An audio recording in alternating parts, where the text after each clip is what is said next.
Hoy quiero conversar con ustedes sobre un tema. Parece bastante sencillo, pero es interesante cómo las Escrituras siempre nos enseñan. Estuvimos hablando acerca de él, de alguna manera u otra, y el tema que vamos a hablar hoy es sobre entrando en el reino de Dios, ¿verdad? Entrando en el reino de Dios. Y vamos a irnos a este pasaje, por favor. Esta va a ser nuestra base. Vamos a ver un poco del contexto, vamos a irnos un poquito arriba, un poquito más abajo, ¿verdad? Pero no nos vamos a salir de Marcos 10, para que usted lo busque. Aquí yo voy a proyectar generalmente la versión Reina Valera, pero sé que muchos de ustedes usan otra versión, la nueva versión internacional, ¿verdad? La versión Reina Valera contemporánea. Pueden usarla y la vamos a necesitar otras versiones en este caso. Y van a ver por qué, porque vamos a ver unas diferencias en este texto. Dice la Escritura, vamos a leer unos versículos, nos dice que levantándose de allí, estamos en el 23, Yo les iba a leer todo el capítulo, hermanos. Dice, entonces Jesús mirando alrededor dijo a sus discípulos: cuán difícilmente entrarán en el reino de Dios los que tienen riquezas. Los discípulos se asombraron de sus palabras, pero Jesús respondiendo volvió a decirles: hijos, cuán difícil es entrar en el reino de Dios. La versión Reina Valera tiene un añadido que dice: a los que confían en las riquezas. Más fácil es pasar un camello por el ojo de una aguja que entrar un rico en el reino de Dios. Ellos se asombraron aún más diciendo entre sí: ¿quién pues entonces será salvo? Padre eterno, pedimos tu guía, tu dirección en la exposición de tu palabra. Pedimos en el nombre de Jesús que tú nos ayudes en este momento a poder predicar tu palabra conforme a tu verdad. Señor, enséñanos cada uno de nosotros y ayúdame a mí a poder expresarme de la forma correcta. Si hay algo que voy a decir que no es correcto, Señor, también te pido que nos ayudes a no hacerlo, Señor, a hablar solamente lo que tú quieres que hablemos. En el nombre de Jesús. Amén. Vamos a hablar acerca de entrando en el reino de los cielos. Una de las grandes preguntas, hermanos, del ser humano es cómo, si hay vida después de la muerte, y muchos tienen esta idea, salvo que sean agnósticos o ateos. Pero una de las grandes preguntas es: ¿cómo puedo entrar a la vida eterna? Sí, creo que hay vida después de la muerte, pero ¿cómo puedo hacer para llegar a ese lugar? ¿Cómo puedo hacer para vivir? Y aquellos que tienen tal vez algún trasfondo católico como mínimo, también se preguntan lo mismo: ¿qué debo hacer para heredar la vida eterna? ¿Qué debo hacer para alcanzarla? Y puede ser que aunque usted esté en nuestra iglesia, en nuestra congregación, se hace esa pregunta. Y hasta algunas personas, aunque tengan un trasfondo cristiano, en algún momento también tienen esta duda: si muero, ¿voy a ser salvo? ¿A dónde voy? Si muero en este momento, si sigo la vida que estoy llevando, ¿a dónde iré? Es una interrogante bastante válida. Si nos vamos al versículo 13, Jesús le están presentando a Jesús unos niños para que él los toque. Los discípulos comienzan a reprenderle porque ellos, recuerden, querían tener un estatus, ¿verdad? Más adelante se nos dice que querían estar sentados a la diestra de Jesús, ¿verdad? Se peleaban el puesto, se peleaban lugares. Y entonces no les gustaba cuando a Jesús lo tocaban, cuando a Jesús lo movían de un lado a otro. Hay varias referencias en las Escrituras donde ellos se molestan. Ellos querían a Jesús para ellos nada más, ¿verdad? Y aquí los niños están tocando a los discípulos. Y sea en aquella época y a veces en nuestra época, tristemente ven a los niños como si fuera un estorbo. Ay, la bulla, ay, el escándalo, ay, corriendo por todos lados, qué terrible, hacemos la cruz, ¿verdad? Cuando los vemos, etcétera. Hay personas que no les agradan los niños, o aunque les guste, pero quisieran que ellos no se muevan, que ellos fueran queditos, que fueran tranquilos, y no, esa es su característica, ¿verdad?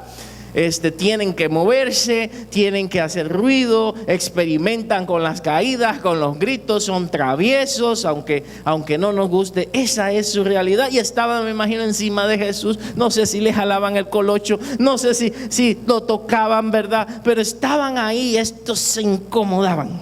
Estos discípulos se incomodaban de que llevaran niños a Jesús. Viéndolo, Jesús se indignó, se molestó con ellos, o sea, le molestó la actitud, ¿verdad? Y les dice: dejad a los niños, venid a mí, no se lo impidan. No impidan que los niños vengan a mí, no sean tropiezos para ellos. ¿Por qué? ¿Por qué? De personitas como esas, de tales es el reino de los cielos. Y bueno, creo que aquí se han hecho ideas hasta a veces equivocadas de los niños. Bueno, entonces porque ellos son, tal vez decimos, muy humildes, o porque son inocentes, o porque son, decimos muchas cosas porque no nos define el Señor aquí exactamente qué tiene el niño que lo hace apto para entrar en el reino de los cielos. Ahora, los niños van creciendo y van perdiendo la inocencia rápidamente, ¿verdad? Y aparte por la tecnología, digamos que no, pero es así. Le abre una puerta a un montón de cosas y más si no la supervisamos. Cuando los niños están, yo sé que usted no hace esto, porque no se sienta aludido, ¿verdad? Cuando los niños están molestando, ¿verdad? ¿Cuál es el recurso más rápido para que se queden queditos? El chupón, dijo alguien. No, tome el celular y ahí se va el niño. ¿Recuerda aquellos tiempos donde los parques se llenaban de niños? Todavía hay algunos que disfrutaron de los parques, ¿verdad? Lleno de niños, y los padres llevaban a los niños a jugar. Dese una vuelta por los parques, dese una vuelta y va a ver a qué se lleva al parque. A los perros. Los perritos son los que están disfrutando de los parques. Ya los niños no, los niños están en otra cosa. En las tecnologías están en otra cosa. Bueno, así que la época ha cambiado, pero vamos a decir que los niños más pequeños tal vez puedan entrar en lo que estamos hablando. ¿Qué tiene un niño de especial? El verso 15 dice: de cierto os digo que el que no reciba el reino de Dios como un niño no entrará en él. No entrará en él. Y tomándolo en los brazos los bendecía. Podemos hablar de muchas cosas: inocencia, humildad, pero vamos a ver el hilo de este pasaje, porque vamos a ver varias historias unidas que tienen relación entre sí. ¿Qué tiene un niño? Yo no sé si alguna vez, tal vez no, pero tal vez sí, jugó con su padre o con su madre a tirarse hacia atrás y que el padre le apañara, ¿verdad? O tirarse de un lugar alto y que te apañe tu padre. Ven, tírate, yo te apaño, ¿verdad? A una persona muy conocida le sucedió, fue con una hermana. Tírese, tírate. Y la hermana, cuando la vio llegar, hizo así. Ya sabe cómo quedó, se fracturó. Pero un padre jamás haría eso, ¿verdad? Lo va a atrapar. ¿Qué hace el niño en eso? El niño deposita su confianza plena en su padre.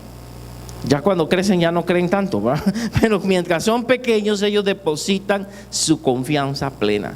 Ellos depositan en que el padre los va a cuidar, en que el padre no los va a dejar caer, en que el padre, si ellos se tiran de algún lugar, los va a agarrar. Confían plenamente. Ya tal vez un adolescente está loco, dice: no, no me tiro de ahí, tírese usted, ¿verdad? No, yo no lo hago.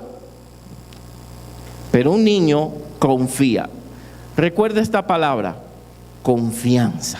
No se le olviden el hilo del pensamiento que vamos a tratar, porque vamos a hablar de ella. El reino de los cielos Hay que hacerse como niño para poder entrar. Por supuesto habla de humildad, pero habla también de confianza. Confianza en mi Padre Celestial. Ya no confío en otra cosa, sino solo en Dios. Bueno, parece que al salir de ahí, versículo 17, ya pasa el tema, ¿verdad? Y viene corriendo uno, verso 17, que hinca la rodilla, o sea, se postra, se arrodilla ante Jesús. Y eso es bueno, ¿verdad? Eso es bastante bueno. Y le dice: Maestro bueno, ¿qué haré para heredar la vida eterna? Esta es una buena pregunta. Yo sé que esto lo mencioné en predicaciones pasadas, pero vamos a entrar a profundizarlo un poquito. Eso es una buena pregunta. ¿Qué voy a hacer? ¿Qué debo hacer para heredar la vida eterna? ¿Qué es lo que debo hacer? Recuerden los niños, que ya lo vimos, que Jesús dijo anteriormente que había que hacerse como niño para poder entrar en el reino de los cielos. Estas historias no están ahí al azar, tienen relación una con la otra. Las tres que siguen tienen relación, así que no están de casualidad. El escritor las colocó a propósito para hablar acerca del reino de Dios. Todas hablan del reino de Dios, y en este caso está diciendo desde el principio, ¿verdad? Hay que hacerse como niño para entrar en el reino de los cielos. Pero ahora viene un hombre preguntando cómo hace para entrar en el reino de los cielos. No es coincidencia. Y este hombre se hinca, o sea, había entendido que Jesús era el Señor, había entendido que había algo especial en él, pero las palabras, o que era especial, porque las palabras con que se dirige a él es Maestro bueno. No utiliza a Señor, no utiliza a Dios, no utiliza, dice Maestro bueno. Y entonces Jesús dice una frase ahí que puede sacarnos de sintonía. Maestro bueno, ¿qué haré para heredar la vida eterna? ¿Qué haré para heredar la vida eterna? Jesús le dice: ¿por qué me llamas bueno? Ninguno hay bueno, sino solo uno, Dios. Solo Dios es bueno. Pero no es que Jesús es Dios, no es que es el Señor. Entonces alguien diría: no, es que Jesús no es Dios. Sin embargo, lo que él está queriendo es ver qué pensaba este hombre de él. ¿Qué pensaba de él? Si él era alguien más que un maestro, pero lo está tratando solamente como un maestro, no lo está tratando como Dios. No le dice: no, porque tú eres Dios, no, porque tú eres el Señor. Más bien el Señor le dice en el verso 19, los mandamientos, ¿sabes? ¿Cuáles son los mandamientos aquí? Menciónamelo. Verso 19.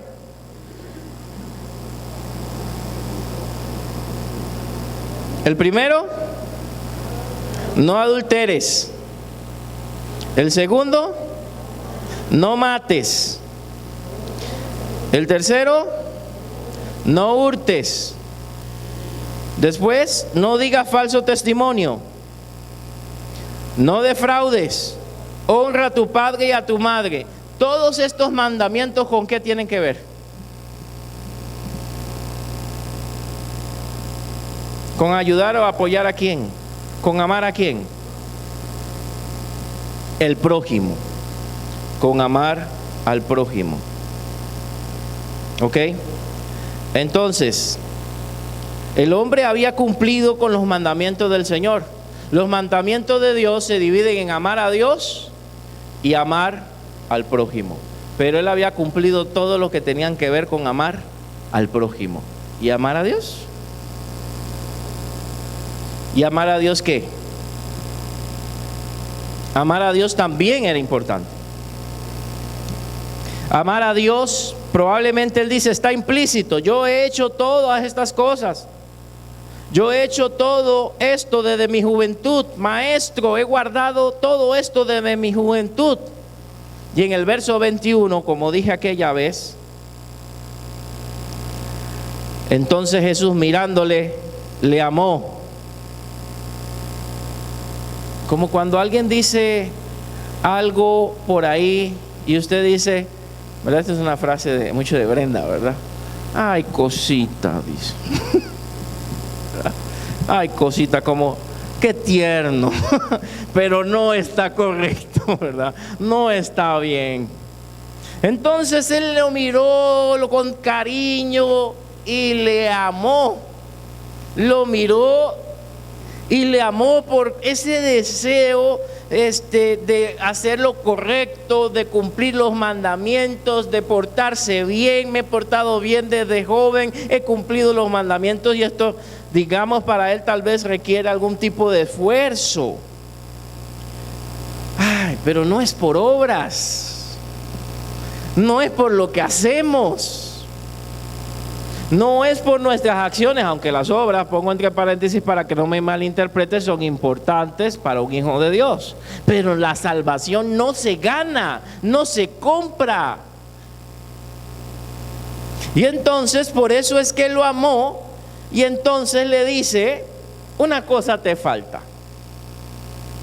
Vende todo lo que tienes y dalo a los pobres y tendrás tesoro en el cielo.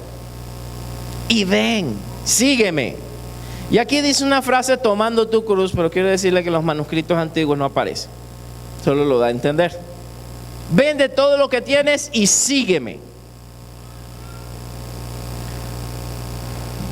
El hombre había guardado los mandamientos, pero el principal mandamiento de amar a Dios sobre todas las cosas, el principal mandamiento de no tener dioses ajenos delante de él, y no eran imágenes, el principal mandamiento no lo estaba cumpliendo, de tener ídolos. ¿Y cuál era su ídolo? Los dólares, aunque ahora están bajos. Los dólares, los colones, no sé, el billete que más le guste a usted. Ese era su Dios. Y aunque él trataba de portarse bien y hacer muchas cosas, no quería dejar tampoco esto otro. Y tal vez a nosotros no sea el dinero, o puede ser que sí. Tal vez a nosotros sea otro el ídolo que tenemos delante de Dios, y queremos seguirle y queremos cumplir sus mandamientos, pero con el ídolo aquí, con el ídolo en el corazón. Y yo pienso que Jesús realmente lo estaba probando, y que literalmente no es que lo iba a dejar sin nada. Es más, no dice bota tu dinero, dice dalo a los pobres, y ahí lo está probando. Si verdaderamente amas al prójimo y tienes tanto dinero, dalo a los pobres. Pero ¿qué sucede? Verso 22. El hombre, afligido por esta palabra, se fue triste. Se fue triste, fue caminando. No le dijo no puedo, no dijo nada, nada más se fue triste porque tenía muchas posesiones. Para entrar en el reino de Dios hay que quitar los ídolos. Hay que ser como un niño que ama a su padre y confía en su padre completamente, y no tiene otra cosa ahí que no sean sus padres. ¿Cuál es el héroe mayor de un niño? Sus papás. Eso va cambiando en la adolescencia, juventud, y algunos vuelven en la juventud de nuevo a papá y mamá, pero ya después de mucho tiempo, ¿verdad? Pero en la niñez su héroe son sus padres. Una confianza total. Y este hombre no tenía una confianza total en Dios. No estaba entregando su corazón, eran medias. Y Jesús igual, si nosotros no hemos entregado nuestro corazón por completo, nos mira y nos ama. No lo dude, Él te ama. Siempre te va a amar. Aunque sepa que nuestro compromiso no es como Él quiere. Esto me recuerda a Pedro, que ya lo he mencionado en otras ocasiones. Después de la resurrección, el Señor lo llama: Pedro, ¿me amas? Y él le dice: te quiero. ¿Me amas más que estos? Y él le dice: te quiero. Y tras eso Jesús le dice: pastorea mis ovejas. ¿Cómo voy a poner a pastorear a alguien que no me ama? Que me está diciendo que me quiere. Pero Jesús es tan grande y sabe que en el futuro Él daría la vida por Jesús. Conoce todas las cosas. En ese momento el Señor acepta su compromiso imperfecto y lo recibe. Pero no podemos quedarnos ahí. Este hombre decidió irse triste porque tenía muchas posesiones, porque tenía muchas cosas. 17 al 22. Vea cómo vamos en el hilo de pensamiento.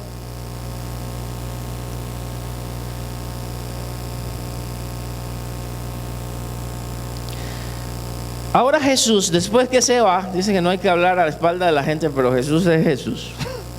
Así que cuando el hombre se da la vuelta, él aprovechaba todo y lo agarra para tomarlo de ejemplo a los discípulos.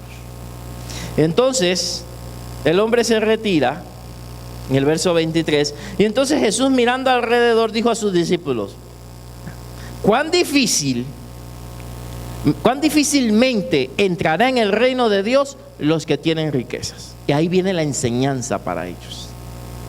La enseñanza para ellos viene aquí.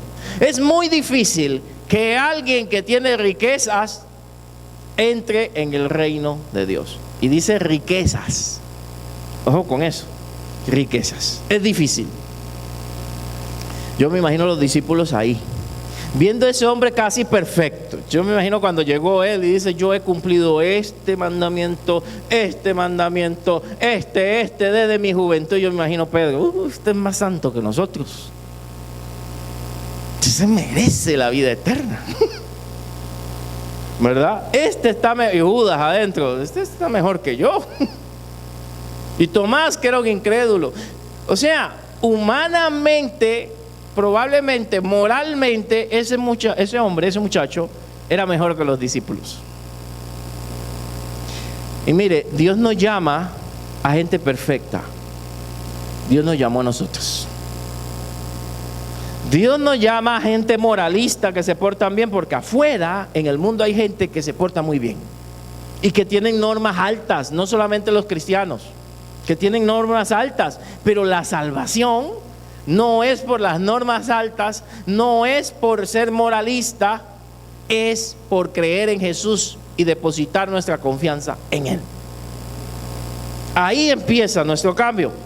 Y por eso, cuán difícil entrarán en el reino de Dios los que tienen riquezas, los que no se van a humillar como un niño, los que no van a ser sencillos como un niño, sino que la confianza, en vez de tenerla en su Padre, la tienen ¿a dónde?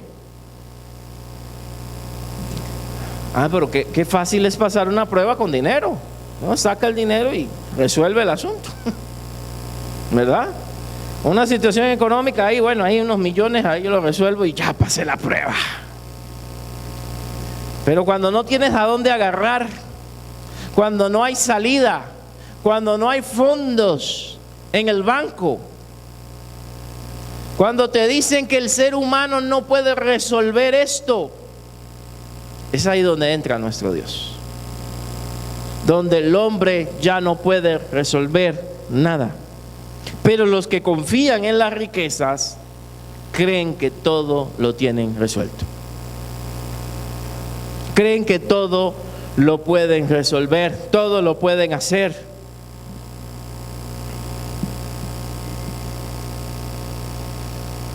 Seguimos. La dificultad para entrar en el reino de Dios. Este era el verso 23 y vamos al verso 24. ¿Qué nos dice? Los discípulos se asombraron ¿de qué? De sus palabras, pero Jesús respondiendo volvió a decirles: hijos, y esto es muy interesante, les está hablando, está usando la idea de padre, lo que vengo hablando.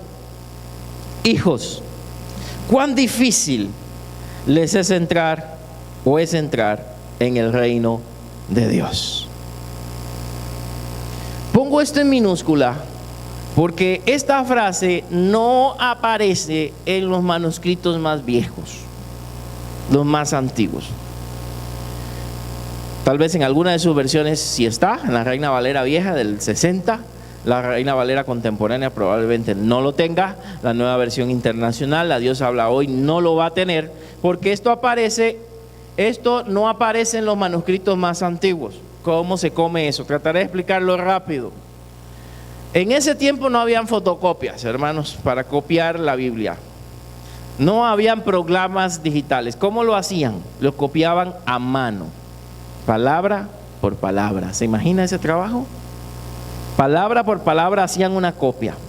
Y a veces el escritor colocaba una nota personal al pie, una explicación. Por ejemplo, esto significa a los que confían en las riquezas. Lo puso ahí para él. Pero después de 100 años que se murió el Señor, que escribió eso, viene otro y mira, este documento se está dañando, voy a volverlo a copiar. Pero no sabía que esta frase era, ¿cómo le digo? Fue un añadido. Y entonces lo copiaban como si fuera parte del versículo. Cuando aparecieron manuscritos mucho más cercanos al tiempo de los discípulos, ¿verdad?, que han aparecido algunos manuscritos, se dan cuenta que no aparece esto, manuscritos más viejos. Entonces, ¿a qué manuscrito le doy lugar? A los más viejos que a los más nuevos. La Reina Valera fue hecha con manuscritos más nuevos, la Reina Valera 60. La Reina Valera tiene la ventaja que las palabras son exactas como aparecen al hebreo, tratan de traducir el hebreo y el griego igual, pero tiene estos problemas. Por eso es bueno revisar otras versiones. ¿Ok?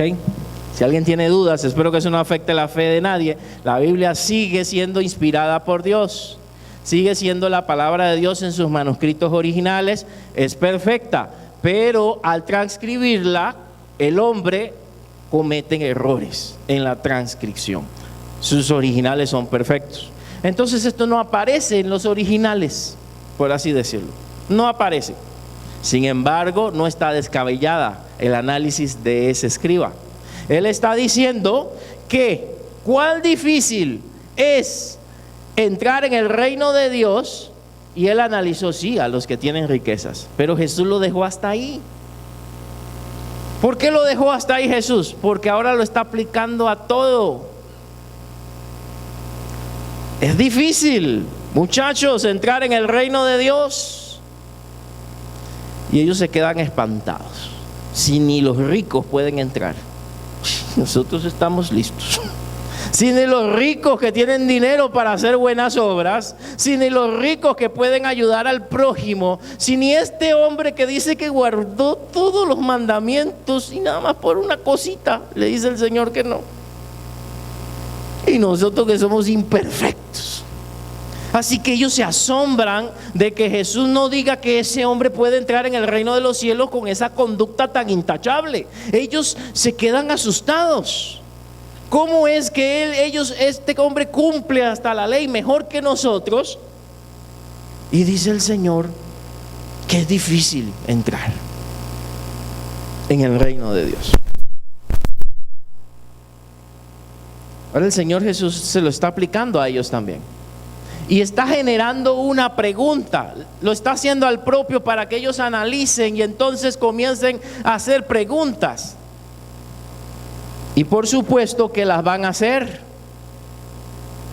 Jesús dice, más fácil es pasar un camello por el ojo de una aguja, ahora sí menciona al rico, en el anterior no, que entrar un rico en el reino de Dios.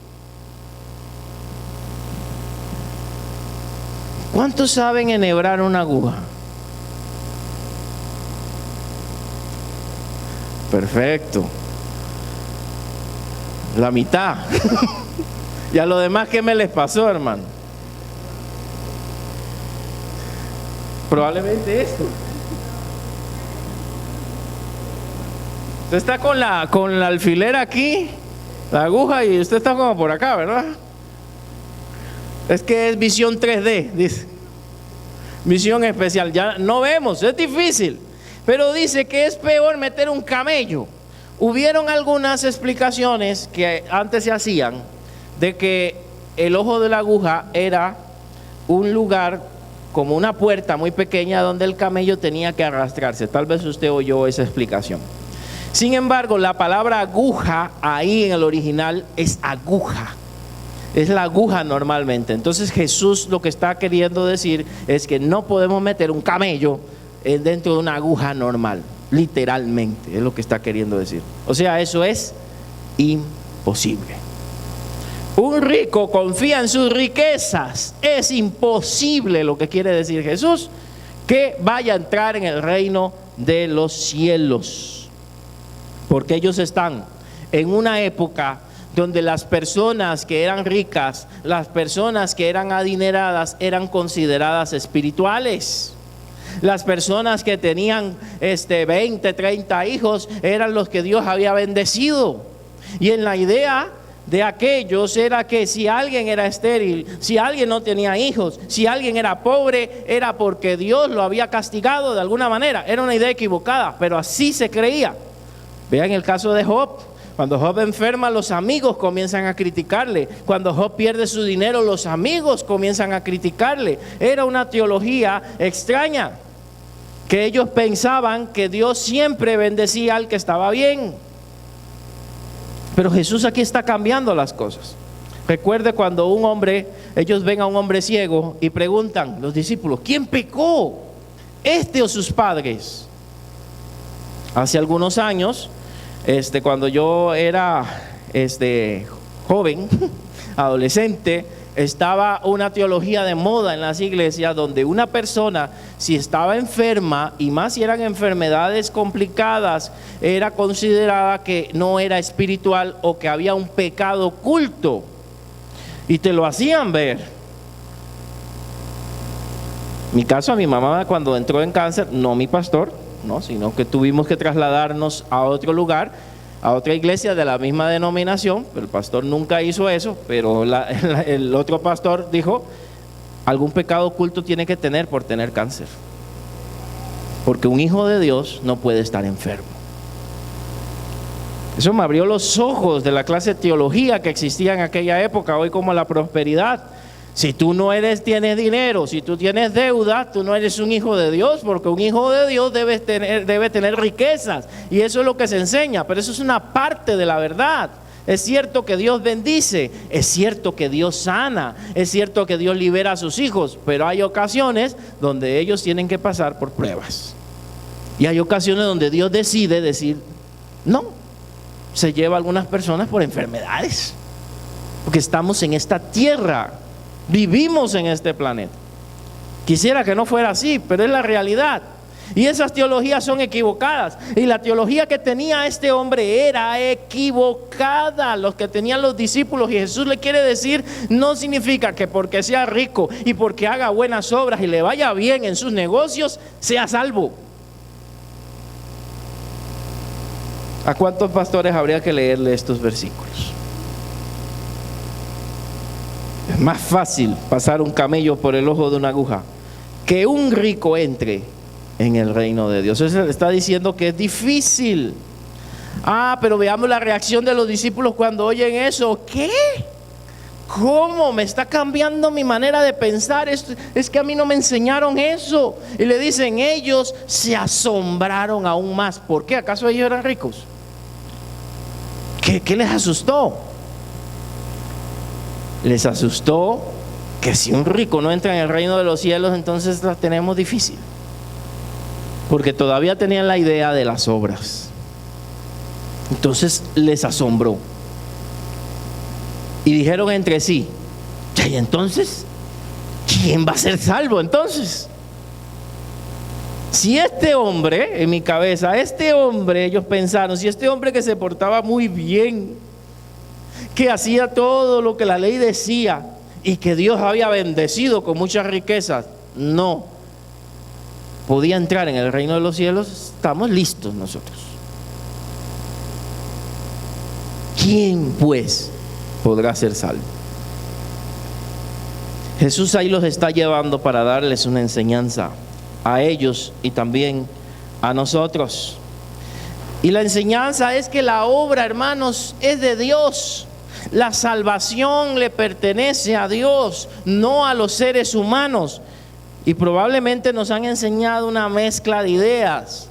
Probablemente crecimos en alguna tal vez línea donde nos enseña que las obras compran a Dios o aplacan a Dios. Verso 27, mirándolos les dijo, para los hombres es imposible, les tengo una noticia, mas para Dios no, porque todas las cosas son posibles para Dios. Para los hombres es difícil que un rico entre en el reino de los cielos, pero para Dios, no. O sea, la salvación es obra de Dios, no de las riquezas. Y hubieron ricos que fueron salvos y están en las Escrituras, y hasta que fueron siervos del Señor. ¿Por qué? Porque el que llama es Dios, el que escoge es Dios. Sin embargo, normalmente las riquezas serán un obstáculo. Ahora, ¿por qué ellos se asustaron y se asombraron? En el verso 26. Porque entendieron que Jesús no estaba hablando solamente de los ricos en un sentido económico, de las riquezas en un sentido material. Todos tenemos también riquezas. ¿Qué dijo el Señor? Donde esté el tesoro del hombre, allí estará ¿qué? ¿Cuál es tu riqueza? Y eso lo hablamos, ¿verdad? En varias ocasiones, lo dije de broma. Para algunos la riqueza es Firulais, el perrito, el gatito. Para otro eso es un hijo. Para otro es su mujer. Le hace un altar a su esposa o a su esposo. Para otro es el trabajo, es un ídolo. El carro es un ídolo. La casa es un ídolo, la cuenta en el banco es un ídolo. ¿Qué riqueza tenemos nosotros? Que valoramos mucho, que si Dios nos lo pidiera, dudamos en dárselo o nos vamos avergonzados porque no queremos entregárselo a Dios. Así que ellos también estaban haciendo número.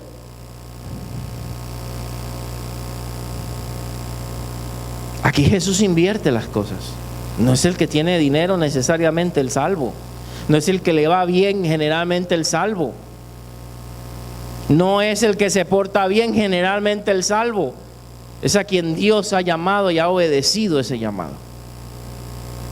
La obra es de Dios. Y quiero decirle, si alguno aquí está luchando por salvarse a sí mismo, está tratando de portarse bien para alcanzar la salvación, en algún momento pecarás, en algún momento te equivocarás, porque eres un ser humano y lo estás haciendo con tus fuerzas. Pero si buscas a Dios, te depositas como un niño en sus brazos, no vas a caer, no vas a fallar, porque Dios está contigo. Y eso es lo que el Señor quiere decirles a ellos. No es con sus fuerzas, no es con sus recursos económicos, no es con su inteligencia, no es con tu capacidad, es con el poder de Dios. No vamos a dejar un pecado nosotros porque somos los más cargas, porque me lo he propuesto. Propóntelo y vas a durar un tiempo y en algún momento volverás a caer en el mismo pecado.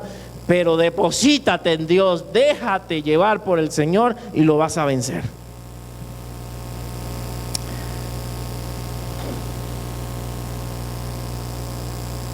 Para los hombres es imposible, mas para Dios no, porque todas las cosas son posibles para Dios. Entonces significa que hay ricos en el reino de los cielos, sí. Que hay siervos de Dios ricos, sí. Que es un impedimento, sí, pero al igual que nosotros también tenemos otros impedimentos, otros tesoros, otras riquezas, las cuales ocupan el primer lugar en nuestro corazón.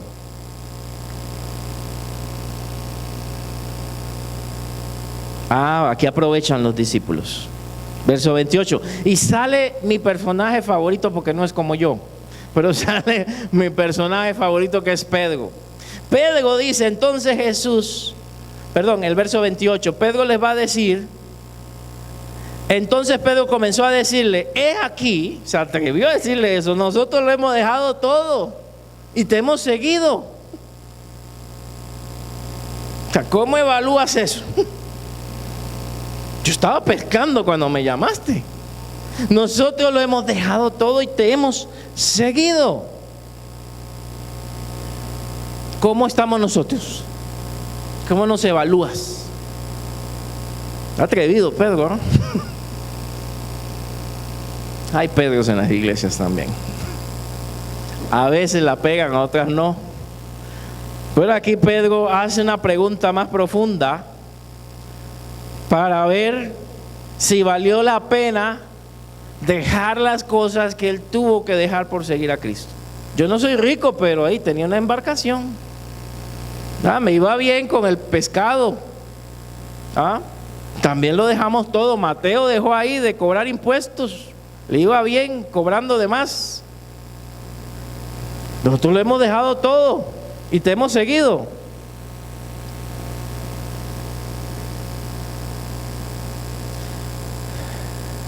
Y Jesús le responde eso que usted puede ver. Respondió Jesús y dijo: de cierto os digo que no hay ninguno que haya dejado casa, o hermanos, o hermanas, o padre, o madre, y la Reina Valera de nuevo nos mete otra cosa, nos dice mujer, o hijos, o tierras, por causa de mí y del Evangelio. Y sí, aunque Pablo lo menciona, también lo da a entender de los conflictos que pueden tener personas casadas con no creyentes. Pablo lo habla y dice: si consienten vivir contigo, siga adelante, pero si no, ya, si te deja, es otro tema. Pero el texto no lo tiene, mujer, no lo tiene. Respondiendo Jesús, le dice: ninguno que haya dejado estas cosas por causa de mí y del Evangelio, ninguno que haya abandonado su comodidad. Vamos a hablar de misioneros, y aquí tenemos una misionera, ¿verdad? Que dejaron su patria, dejaron su tierra, dejaron su comodidad, dejaron sus planes, dejaron sus proyectos y hasta su familia para obedecer un llamado. Por eso siempre debemos orar por los misioneros, lo valientes que son, porque nosotros probablemente no haríamos eso. Aquellos que tal vez en otros países, tal vez no acá, por ser creyentes lo desheredan, lo sacan de su familia, ya no los consideran parte de su familia, pierden la relación con su familia. Religiones que echan de lado a aquellos que se hacen cristianos, ni sus padres le vuelven a hablar, y eso existe hoy en día. Gente que por decir acepto a Jesús pierde su familia por completo. Qué valientes son esas personas. Porque nosotros probablemente, si ya tenemos una dificultad, ya no venimos. Si entró la pandemia, también nos desnudó a la iglesia evangélica. El miedo, el temor y todo lo demás. Aquellos que hayan dejado alguna o todas estas cosas por causa de mí, del Evangelio, ¿qué le promete el Señor? Quiero que vea.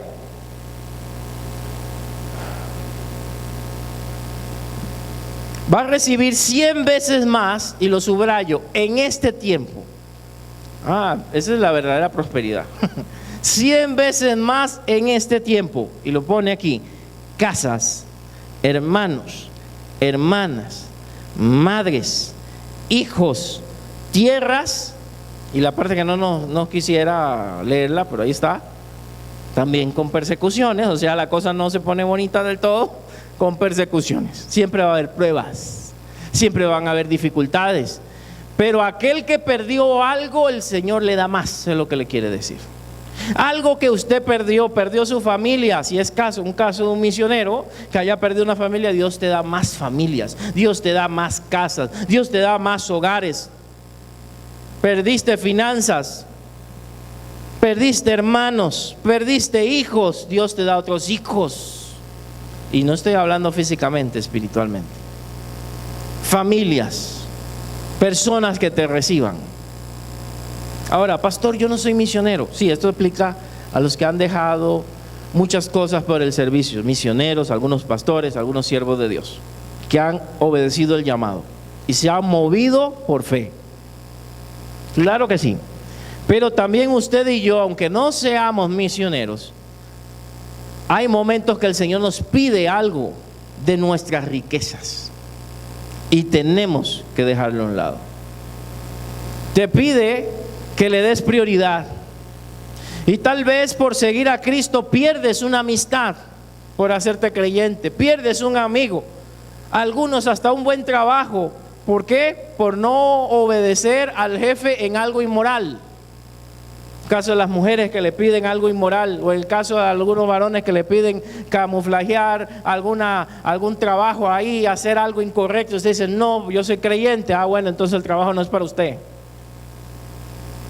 Pero Dios ve todo lo que tú pierdes por causa del evangelio, todo lo que has perdido por causa de la palabra, la familia que dejó de hablarte por hacerte creyente, la gente que dejó de ser tu amigo por ser cristiano. Él ve eso y nos renumera con mucho más, con otros amigos, con otra familia, con otros hijos, con otras casas donde nos reciban. Ese es nuestro Dios. ¿Qué hizo con Job después de la prueba? Si él perdió sus hijos, sí, y nadie le iba a devolver los hijos que perdió, ¿verdad? Pero luego Dios lo prosperó y le dio otros hijos para compensar su pérdida. Ese es nuestro Dios, el Dios que restituye, el Dios que te da más de lo que has perdido por causa de Él. Y eso le está diciendo Él a los discípulos. Pero qué interesante cómo termina. En el verso 31 parece que sale de contexto. Pero muchos primeros serán postreros, y los postreros primeros. No sale de contexto porque Jesús está preparando el tema para los versos 35 en adelante, donde Santiago y Juan le piden sentarse a la derecha y a la izquierda. Eso es todo, lo sabe. No es la búsqueda de un puesto, no es la búsqueda de un lugar, es un corazón humilde, es un corazón que hace la voluntad de Dios. Así que para entrar en el reino de los cielos también hay que dejar nuestra posición,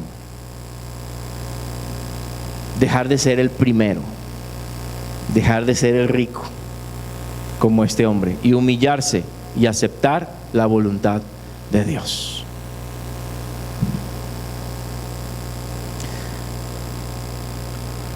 Conclusiones, hermanos. Jesús estaba enseñando a los discípulos que es necesario tener confianza y la humildad de un niño para entrar en el reino de Dios. Desde ahí viene hablando del reino de Dios. Es necesario hacerse como un niño.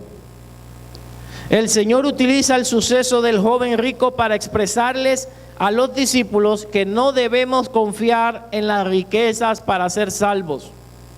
No son tus estudios lo que te van a hacer salvos, no son tus títulos lo que te van a hacer salvos. Es nuestra dependencia de Dios. Les enseña que la salvación es obra únicamente de Dios, y lo único que se requiere es despojarse, renunciar y confiar en Dios y seguirle. No confíes en nadie más. Gloria a Dios por lo que tienes, pero debes confiar en Dios, nada más. No es tu puesto, no es tu dinero, no es tu inteligencia lo que te va a ayudar a salir adelante, es Dios. Son recursos y son bendiciones que Él da, pero si Dios no nos bendice, puedes tener el cartón que quieras, puedes tener el título que quieras, puedes tener el dinero que quieras, pero no te va a servir. La salvación, hermanos, es únicamente obra de Dios, solamente de Dios. Los discípulos no eran perfectos, hermanos. Ellos no eran perfectos, los más imperfectos eran ellos. Y Jesús los escogió. Y usted no es perfecto, aunque usted crea, pero no. Usted no es perfecto, nadie es perfecto. Sin embargo, hemos sido llamados por Dios para Él trabajar con nosotros. Trabajó con los discípulos, pero ¿qué requirió de ellos? Nada más, renuncia. Es lo único que pide de nosotros. Que nos despojemos, que confiemos en Él, que nos tiremos a los brazos del Padre con toda confianza, y Él va a hacer el resto. Pero cuando pones tu confianza en tus fuerzas, en ti mismo, entramos en problemas. Aquel que ha perdido algo por seguir a Cristo, de alguna forma el Señor se lo restituirá. En la tierra, y se me olvidó una frase, y a ellos les prometió que en el siglo venidero, la vida eterna. Dios te bendice aquí y en la otra vida. Hay gente que dice, no, solamente aquí, solamente quiero la bendición aquí. No, es en dos vías. Otros creen que hay que sufrir todo el tiempo y solo en la vida eterna. En los dos lados Dios bendice. Dios ve tu sacrificio, Dios ve tu esfuerzo y al final de todo te bendice y te premia a sus hijos, los premia. Y no es teología la prosperidad, es la prosperidad correcta. Hay momentos duros donde pasamos y hay momentos donde Dios nos levanta también.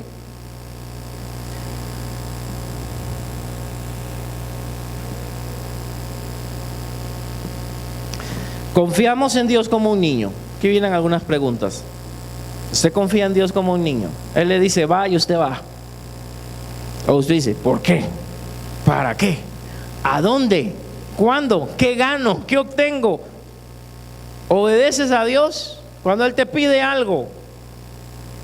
¿Pero por qué somos obedientes? ¿Cuáles riquezas tenemos que nos impide seguir a Jesús? ¿Cuáles riquezas tienes que te impiden seguir a Jesús? ¿Qué es para ti valioso? ¿Cuál es tu tesoro, en otras palabras? Que a veces quedas, o sigo a Dios o sigo este tesoro. ¿Se acuerdan de Kiko, verdad? Como le decía la mamá, tesoro, tesorito. ¿Cuál es tu tesoro? ¿Qué es lo más valioso para ti? ¿En quién o en qué está tu confianza? Decimos, seguimos a Dios, pero tenemos de la mano otra cosa. Y confío en eso, ¿verdad? Usted ve los monitos cuando ellos se tiran de rama en rama y dice, qué confianza, ¿verdad? No crea, para ellos tirarse ya están agarradas de la otra. No se tiran al vacío. ¿Tienes confianza en Dios? Pues estás agarrado de algo. Si yo me muevo, si pasa esto. Si tú, Diosito, me concedes esto y esto, entonces yo te sirvo. ¿Verdad? Yo dejo esto y te sirvo. Si tú te glorificas en este familiar, entonces yo dejo este pecadito oculto. Y comenzamos a condicionar. Pero no suelto hasta tener algo de parte de Dios, y eso no es correcto. ¿En quién está nuestra confianza? ¿Has creído que tus buenas acciones te pueden hacer salvo? Y no es que somos salvos por obras, hermanos. Efesios 2, 8, 9 nos dice que somos salvos por gracia, no por obras, para que nadie se gloríe. Pero el versículo 10 dice que fuimos creados en Dios para buenas obras. No lo olvide, no somos salvos por obras, pero sí para. Es diferente. La obra no me salva, pero la obra identifica que fui salvo. Soy salvo y hago obras, pero no al revés. Hay gente que puede hacer obras y no ser salvo, como ya vimos de nuestro amigo el rico. ¿Existe algo que no hayas renunciado y que te impide seguir a Jesús? ¿Hay algo que no has dejado? ¿Hay algo que tienes guardadito ahí? ¿Hay algo que tienes escondido y no lo has soltado? Dios quiere que lo sueltes para Él poder bendecirte.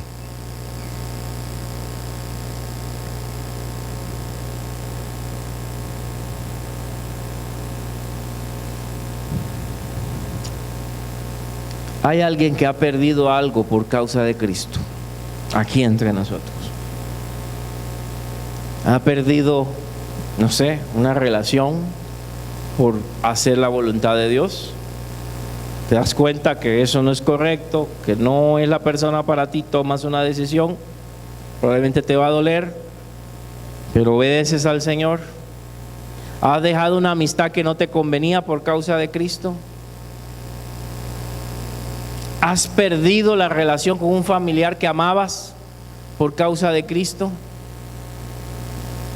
¿Has tenido que dejar algún trabajo que te daba mucho dinero, pero como que no era muy moral ni muy correcto por causa de Dios? Déjame decirte que si has perdido algo por causa de Dios, Dios te va a dar mucho más. Dios te va a recompensar, te va a reintegrar lo que has perdido por su causa.